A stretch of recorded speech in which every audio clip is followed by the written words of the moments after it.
Sayyidina Maulana Muhammad bin Abdullah wa ala alihi wa sahbihi wa man tabi'a sunnata wa iqtada bihuda.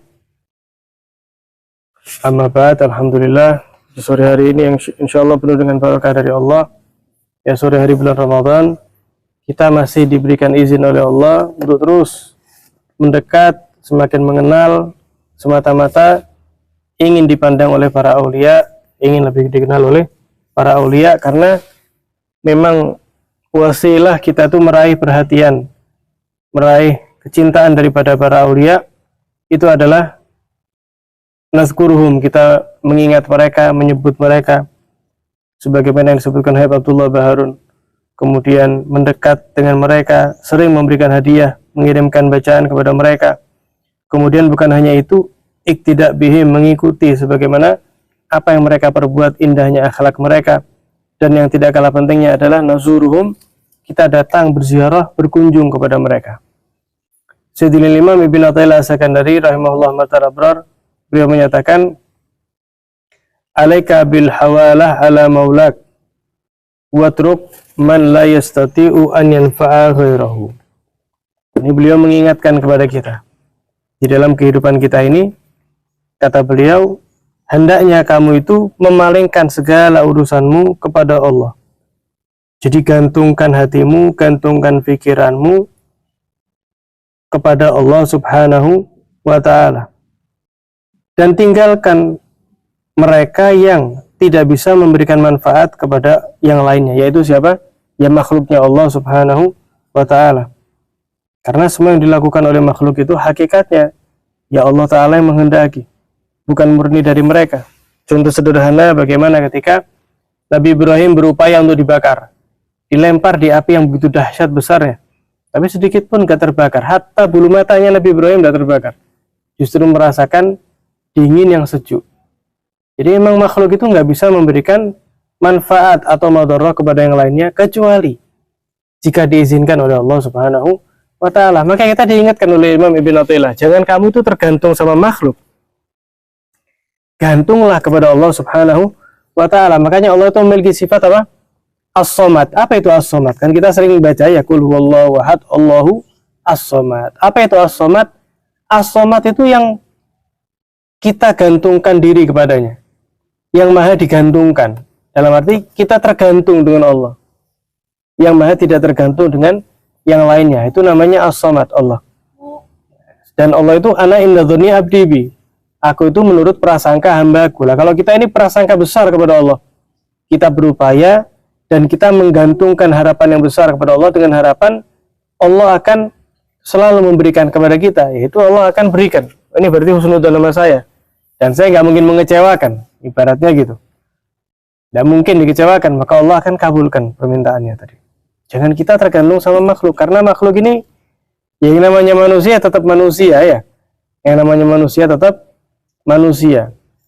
Sehingga dikatakan manusia itu kalau kita sering harap kepada mereka, kita sering meminta kepada mereka, maka mereka akan bosan. Sifat manusia secara umum. Sekali, dua kali, 10 kali lebih mungkin ketika dimintai tolong, dia akan merasakan jenuh. Sifat umum manusia, kecuali beberapa di antara mereka ya, orang-orang soleh, para aulia yang sudah sering kita ceritakan itu. Tapi Allah kebalikannya, justru kalau Allah Ta'ala itu kita nggak minta. Kita kok jarang minta, setelah sholat langsung minggir, setelah baca Al-Quran langsung pergi, ketika buka nggak minta, langsung disikat itu ya, padahal itu waktu mustajab. Itu justru Allah tambah gelo, kalau bahasa kita itu Allah kayak, ini kok udah minta ke saya ya, apa dia tidak butuh sama saya? Kok tidak pernah diminta saya nih, padahal diminta ya tak kabul no.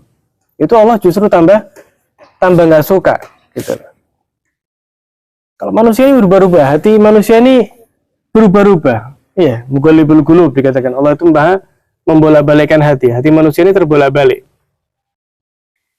Sehingga beliau juga mengatakan berikutnya, iqta'iyasak minal khalaq wa wajjih raja'ak ilal malikil haq. Putuskan harapanmu itu yang ujung-ujungnya adalah adalah kekecewaan daripada makhluk. Putus dengan makhluk tadi itu.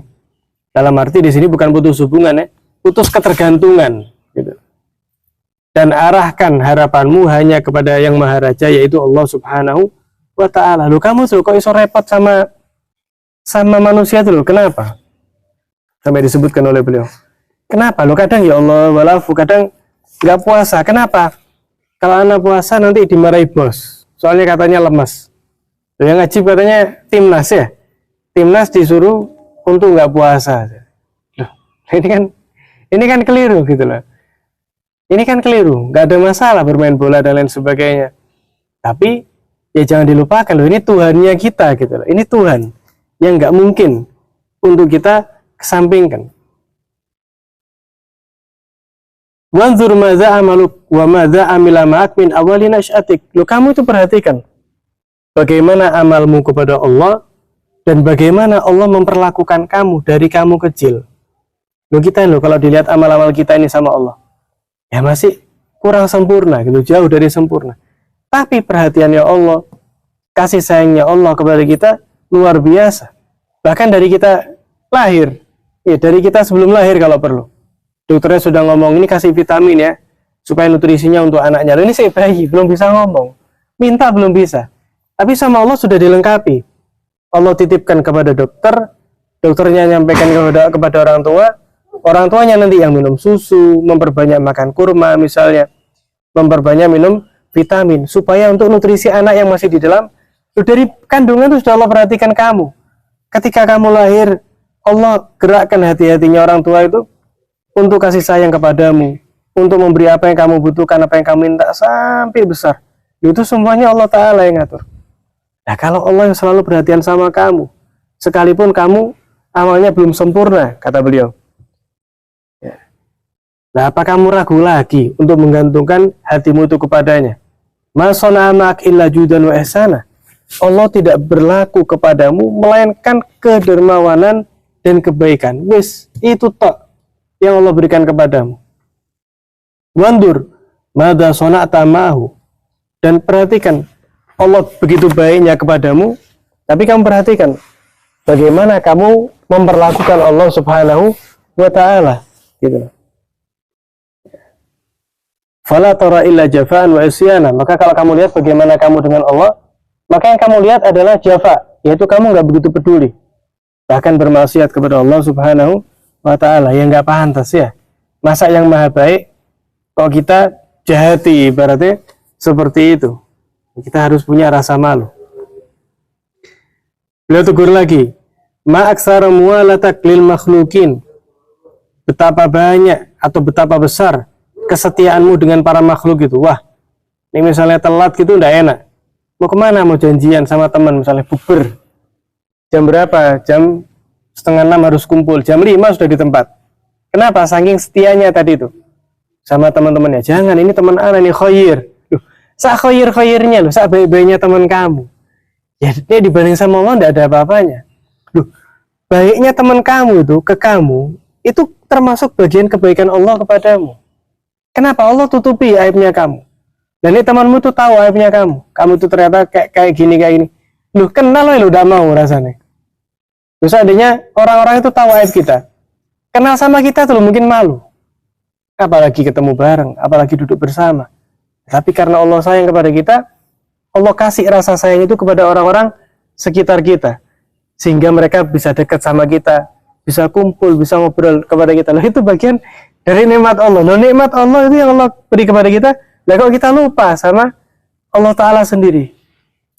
Ini terlampau jauh. Ya, terlampau jauh. Nah, sehingga ya inilah, kalau kita mungkin di luar bulan Ramadan masih sering diganggu setan, mungkin masih kalah sama setan, maka ini kesempatan. Ini setan dikerangkeng. Setan saat ini nggak bisa apa-apa. Hanya musuh kita sekarang cuma satu. Apa itu? Hawa nafsu. Hawa nafsu tergantung daripada orangnya.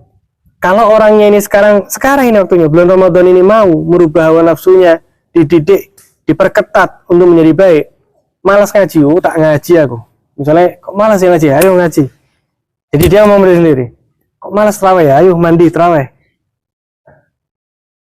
Ayo ini. Nah itu nanti kemudian nafsu ini akan semakin bagus, sehingga ketika selesai ini bulan Ramadan, nafsu ini menjadi baik. Setan bisik-bisik, dia sudah kuat, ibarat sudah nge-gym ya. Sudah ada kayak dulu di sedikit kesenggol jatuh. Ini Ramadan dia dilatih, terawih, puasa, ngaji. Sekian juz sampai hatam misalnya. Sehingga lulus Ramadan ketika ada setan mendekati, nafsunya sudah gagah, sudah bagus. Mudah-mudahan kita diberi taufik oleh Allah Subhanahu wa taala dengan barokah mereka para aulia untuk mualah kita itu kepada Allah. Bukan berarti putus hubungan dengan manusia ya, la. Hasya wa kala, kita diperintah untuk menjalin dengan erat silaturahim. Tapi menggantungkan hati tidak ada keselain Allah Subhanahu wa taala. Doa yang sering kita ulang, Al-Habib Abu Bakar bin Abdullah Al-Atas, beliau minta, Allahumma inni as'alaka al-ubudiyah al-mahdhah. Ya Allah, saya memohon kepadamu penghambaan yang murni, wal istighna'a anin nas, dan tidak memiliki rasa ketergantungan kepada manusia. Amin ya rabbal alamin. Sallallahu ala sayyidina Muhammadin wa ala alihi wasallam. Alhamdulillahi rabbil alamin.